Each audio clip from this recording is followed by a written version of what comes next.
Hi, my name is Dr. Brad Fackrell from Straight Chiropractic. Thank you for watching today. In just a few moments, you're going to be watching a workshop that we did about boosting your immune system. I hope that you can gain enough insight that can help you if you have a problem with your immune system and you do get sick too frequently, that you can find out what you can do to change it. So enjoy this workshop. Who has ever heard of the germ theory? Raise your hand. Okay. Would anyone like to explain, in their understanding, what the germ theory is? Germ theory says that there is a germ and it causes a sickness. It's very simple.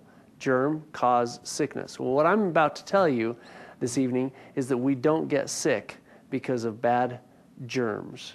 We don't get sick because of bad genes, and we certainly don't get sick because of bad luck. We earn it based on our lifestyle. And I'm going to show you how that happens. But before I do that, I want to share a little story about when I was 8 years old. Because when I was 8, I became a Cub Scout. And I subscribed, my mom let me subscribe to this magazine called Boy's Life. It was really cool. And one of the first times I got that magazine, I opened it up towards the back, and several pages of the back were all advertisements. And there was this advertisement. Me being a scrawny little kid, this was not me, but I looked about like that. My ribs were showing. I was a scrawny little kid. And I thought, you know, it would be really cool to one day look like that. And I saw this ad that said, I could look like that in just 7 days. And I thought, wow, that is awesome. I'm in.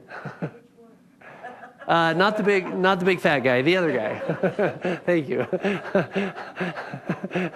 I didn't want to look like the big fat guy. So anyway, I wanted to look like that, and it said I could look like that in just 7 days, and I thought that was so cool.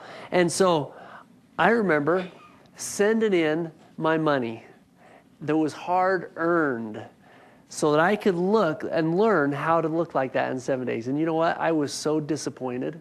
I don't know if anyone else was as naive as me, but I was so disappointed because I found out that I really couldn't look like that in 7 days. What it was implying was that you could, but it took 7 days a week for an extended period of time. See, there are no quick fixes in life. Whatever we want, whatever is worth achieving, we have to accept the fact that it takes time. Well, guess what? Sickness and disease also takes time. It's just negative time. And so, really, in order to understand how the immune system works, and that when we simply are doing the right things, the positive lifestyle habits, it can change our life for the good. I want to share a story about these two girls, Masha and Dasha. They were two little girls born in Russia about 1950. Now, they were Siamese twins. Now, what was amazing about these babies is when they were born, their mother was told that the babies died at birth because the medical doctors in Russia wanted to study them. So they took the babies away from their mother at birth, and they took them to Moscow, and they raised them. And they studied them because they wanted to see, you know, what happens. You know, it was just an amazing thing with these Siamese twins. So what happened is their names were Masha and Dasha. They had 4 arms, so each of them had 2 arms, but they only had 3 legs. One of them was controlled by Masha, while the other one was controlled by Dasha. The other one was just kind of like a vestigial leg hanging out the back. It really was didn't do anything. It took them quite a while before they learned how to walk, and their upper intestines were separated, so they had their own separate intestines. However, they shared a single lower intestine and rectum. They had 4 kidneys between them, but they only had 1 bladder, which sometimes created a problem because they sometimes disagreed on when they needed to go to the bathroom. That created a problem. They also had one common reproductive system. But one thing that was really interesting is that their circulatory system was shared. So what blood was in one was also in the other. And so any germ or bacterium or whatever that went into the bloodstream of one, doesn't it make sense it's going into the other as well? Because it was all shared. Yet surprisingly, their sicknesses were different. They were affected differently in their sickness. Because would you agree, if one of them was exposed to something, the other was also getting exposed just because of proximity, not to mention that the same blood was going through. So if there was a bacterium in the blood, it was going to the other one. Dasha, she was short-sighted, she was prone to colds, and she was right-handed. Masha, she smoked, she had a healthier constitution, and she had higher blood pressure. And she also had good eyesight, and she was left-handed. Kind of makes sense. One would be right-handed, one would be left-handed. So the interesting thing was that why one of them would get sick more frequently than the other when they shared the same blood. And this was quite perplexing to all the medical doctors and all the scientists that were studying them. One of them got the measles. The other one didn't get the measles. And they just couldn't figure out how that could possibly happen. And what they realized is that if germs alone were the cause of sickness or disease, wouldn't it make sense that both of them would have got measles? And every time one of them got sick, the other one would get sick as well? Well, so that right there, unfortunately, for many people, it just shot the germ theory out of the water. The germ theory is not real. It doesn't work that way. There's more to it. Because what made them different is they had separate and distinct nerve systems. They each had their own brain, they had their own spinal cord, and they had their own nerve system that went to every cell in their own body. It was not shared.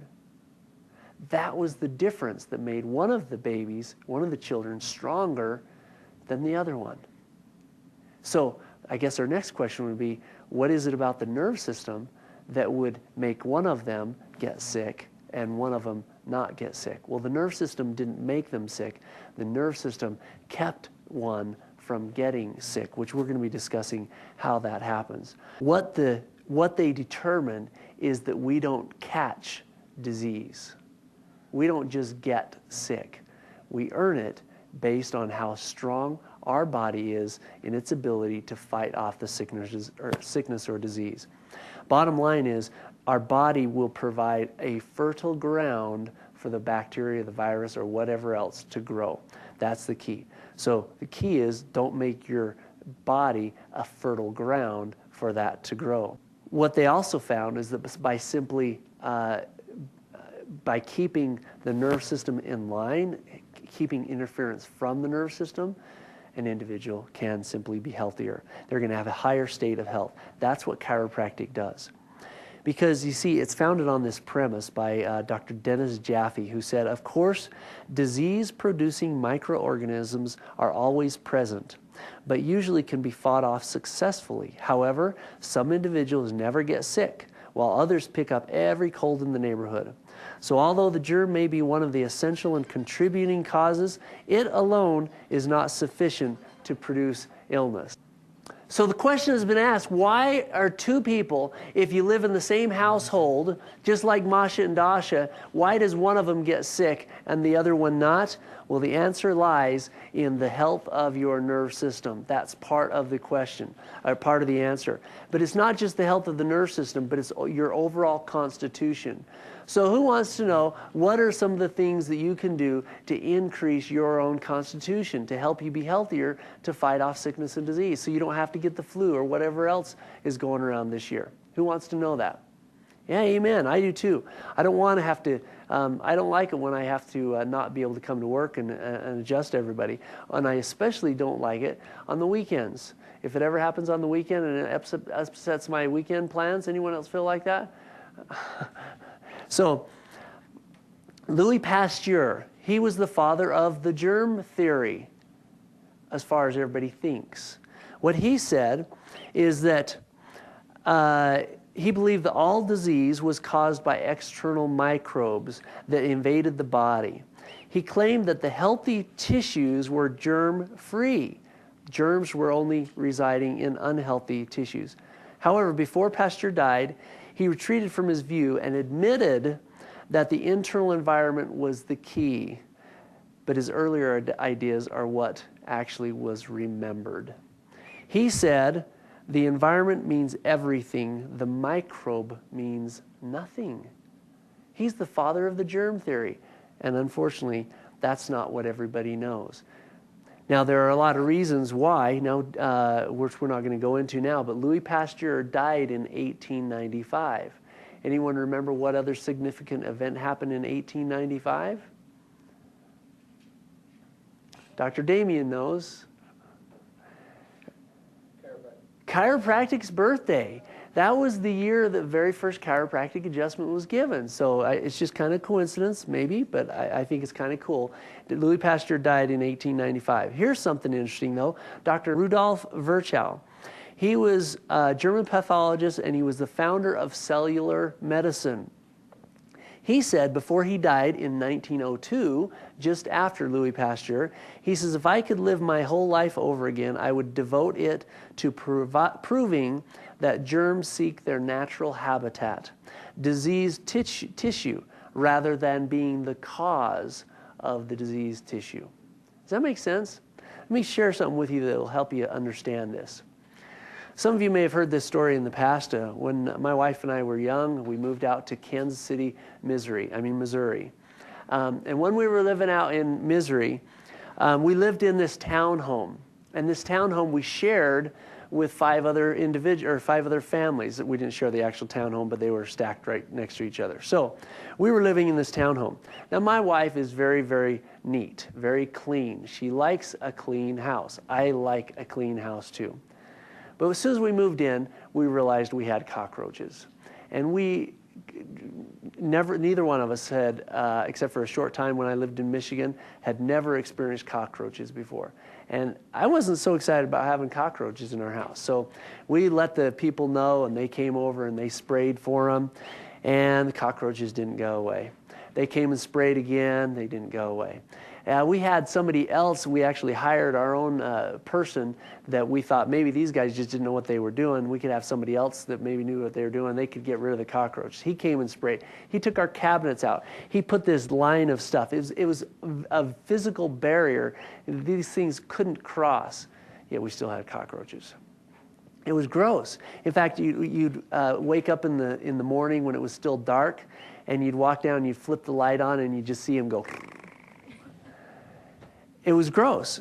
Well, what we found out sometime later is we went over to one of our neighbors' houses. She shared a wall with us. And what happened is as soon as we walked into her house, we knew exactly why we had cockroaches, and we couldn't get rid of them because her house was filthy and there was stuff everywhere, boxes everywhere. She had animals that were filthy. And it just, no matter what we could have done, we could never have gotten rid of the cockroaches. But at the time, we kind of thought, well, maybe that's just living in misery. Part of what you get, you're just having those little pests. Well, eventually we were able to move out of that townhouse, and we moved into a home where we didn't share anyone else's walls. We took our stuff with us, but you know what? We didn't have cockroaches. Even in misery, we could not have cockroaches. The key is the cockroaches were attracted to the diseased tissue, if we use the analogy of our body. They weren't caused because of the filth, but the filth was the breeding ground and the feeding ground for those cockroaches. So why on earth would they leave? In fact, what's amazing about it is because they had so many sprays and things used, they developed such an immunity to that stuff. They were probably wearing sunglasses doing the backstroke. They had so much chemicals in there, and nothing would kill them anymore. So the key is how strong if we keep a clean house, so to speak, then we can avoid having the cockroaches, and the same goes for our bodies. So really the question is, if we're going to get sick, and sickness and disease happens, then what do we do? What do we do about it? Let's take, for example, a runny nose. Who's had a runny nose ever in their lifetime? Every one of us, right? Well, you know what? Has it ever bothered you and you just thought, man, I just don't like this, and you thought, maybe I'll just take something so that my nose doesn't run anymore? Do you realize you were going against nature by taking something to dry up that nose? Because a perfect example with a runny nose is that stuff that's got to come out is actually some stuff.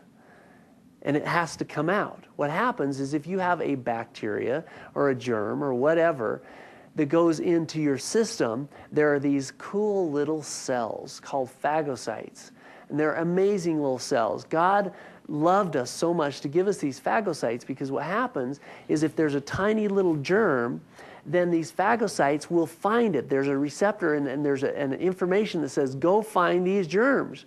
And they're floating around through the bloodstream, through wherever the tissue is, and they find these germs and they latch onto it. And it's really cool because they just kind of go around it and totally engulf that germ to protect the body. Because the body says, I don't like these germs, they're bad. So the strength of your own immune system, the phagocytes, goes in there and it covers up that germ. Once it covers up that germ, it looks for a place to excrete or to remove itself from the body. One of the places that happens is through your nose. So you get this big mucousy thing up there, and really that's just a collection of a whole bunch of phagocytes. So you blow your nose and whoosh, wash them out, and it's good, it's healthy. But guess what happens if you take something to dry up that mucus so that it won't drain? Guess what happens to all those germs? They're still there. They now just don't have that protected covering. So that's one example. Symptoms are simply a sign of something that is happening and not necessarily a sign of being unhealthy. If you understand that, you can understand that having a runny nose is actually a healthy symptom. It's a healthy thing. You should rejoice. Yay, I got a runny nose. Not really. But the bottom line is it's a way for your body to cleanse and to heal. A fever is another perfect example. If a germ is in your body and there's a response in the hypothalamus, which is the place in the brain that regulates temperature, and it says there's a problem here and this germ had better leave or it's going to cause some severe damage, the natural thing of that hypothalamus is to say, let's raise the temperature, let's cook it. Cook it, baby. So it raises the temperature, and as long as it's under 105 degrees, you're absolutely perfectly safe. The research is overwhelming. But yet some people get paranoid. In fact, I have people come in and they'll say, wow, my kid was so sick, they had a fever of 101. Well, you know what? Great, because the innate intelligence was working. It was burning off the bacteria. So having a fever is a very good thing. Taking something to reduce the fever will minimize your body's ability to effectively get rid of that germ, and it will last longer. Cough syrup. Coughing is the body's natural ability to rid itself of irritants in the air passageways, in the lungs and in the trachea. So if you take a cough suppressant to suppress the cough, you're now no longer going to be able to cough that up. And so then you're going to be more prone to getting pneumonia, which is a little bit more serious, or a lower respiratory tract infection. So, you know, there's a lot of hype about the flu shot. Dr. Hugh Freudenberg, he's a medical doctor. He's one of the world's leading immunogeneticists. He stated in his research that if an individual had 5 flu shots in a 10-year period of time, his or her chance of getting Alzheimer's disease is 10 times higher than if they had 1, 2, or no shots. That's out of Johns Hopkins, 1998. That was in 98. The flu shots are a lot more potent now. Anyone heard that? This year, they decided to come up with a triple dose to be able to give that to the elderly, people who are more prone. Well, how detrimental is that? You know, I've talked to, just in the last week, I've talked to several individuals who said, yeah, I got the flu shot once, and I got so sick, I will never have it again. So what happens if they give somebody who's elderly, who's already immunocompromised, and they give them a triple dose? That's sad to me. You know, last year, you guys remember the swine flu? That was a pretty big hoax. But you see, what happened is they had this big scare. They created this scare that said all these people were going to die from having the swine flu. Well, actually, the statistics show that last year, 4 times as many people died from taking NSAIDs, non-steroidal anti-inflammatory drugs like aspirin. 4 times as many people died from taking aspirin than died from the swine flu. But who's campaigning against taking aspirin? Have you ever heard of anyone do that besides a chiropractor? Yeah, of course we would. So then we have to ask a different question, because the statistics, they say so many people died from the swine flu. Or, for example, in this case, how many people died from chicken pox? They say all these people have died from chicken pox. Well, really what happened is they get the statistic that serves their purpose, and they share that statistic. For example, this is an article, I can't remember where this is from. I can get sources on any of this stuff if you're interested. A father dies after catching chicken pox from his sons.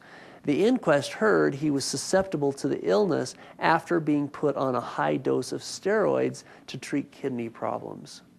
So bottom line is, because the steroid treatment that he was getting, his immune system was down. That's why he died. He didn't really die of chicken pox. He died because of a reaction because he was taking the steroids. In 1997, 3 deaths were reported by 2 states that did not occur from chicken pox, but rather from the unnecessary drugs that they used to treat it. Yet those deaths were attributed to chicken pox. See, what happens is all these people are dying from chicken pox or from swine flu or the flu or whatever, but actually if you look at the statistics, they're really not dying of that. They're dying of some other treatment that they're getting, and their immune system is down, and then they die. Now, it's unfortunate when anyone dies before their time, but the bottom line is the flu shot is certainly not the answer. In fact, in 1918, the flu epidemic, it killed a lot of people. It's estimated somewhere between 20 and 40 million people in the world died in the 1918 flu epidemic. That is a lot of people, 20 to 40 million people. Well, what's interesting is medical doctors in the state of Iowa treated 93,590 people, and they had 6,116 deaths out of those 93,000 people. That's 1 out of every 15 people died. So you got the flu in 1918, you went to the medical doctor, you had a 1 in 15 chance of dying. So this is just the state of Iowa. There are some other statistics of other states that are comparable to this, but there were a lot of people that got the flu in 1918, and they went to the medical doctor, and they were given up as lost causes. And so they would go see a chiropractor. So these are the extreme of the extreme cases. 4,735 people were treated by a chiropractor, and there were only 6 deaths. That's 1 out of 789. Now, who would you rather see if you get the flu? The medical doctor in 1918, the medical doctor, or the chiropractor? Well, you know what? Have times changed? Not for me. Because see, I believe that the power that made the body can heal the body. So what we've got to do is strengthen the immune system. How do we do that? One huge thing is drastically eliminate or reduce, or if not completely eliminate, sugar. What happens is sugar raises the insulin levels, it makes you acidic, it also weakens the white blood cells. One thing that's really interesting about sugar or glucose molecules is the glucose molecule closely resembles the molecule of vitamin C. So what happens if you've got a lot of sugar going around through your blood, you have these little receptor sites that are trying to uptake vitamin C or glucose. They're made to uptake both of them. The problem is, if you have a lot of sugar, then it's going to be uptaking a whole lot more sugar than it is vitamin C. This is one of the reasons why if somebody megadoses on vitamin C, well, it can help their immune system. It can help them be stronger because it's occupying those receptor sites, so not as many sugar molecules will actually go in and be absorbed into the bloodstream. But it makes a whole lot more sense if you're getting ill to megadose with vitamin C, but also totally eliminate the sugar. Give your body a chance. This is just a chart that shows the negativity of sugar. If you have 6 teaspoons of sugar, that's about what's in an 8-ounce soft drink. That's a lot of sugar, isn't it? In just one soft drink, you will decrease your immunity by about 25%. That's in 1/2 hour. That's the number of white blood cells. If you have 24 teaspoons, that's about as much as in a banana split. You have a decreased immune system of 92% based on the white blood cell killing that's happening. And then that's the same as an uncontrolled diabetic. So it kind of puts things into perspective.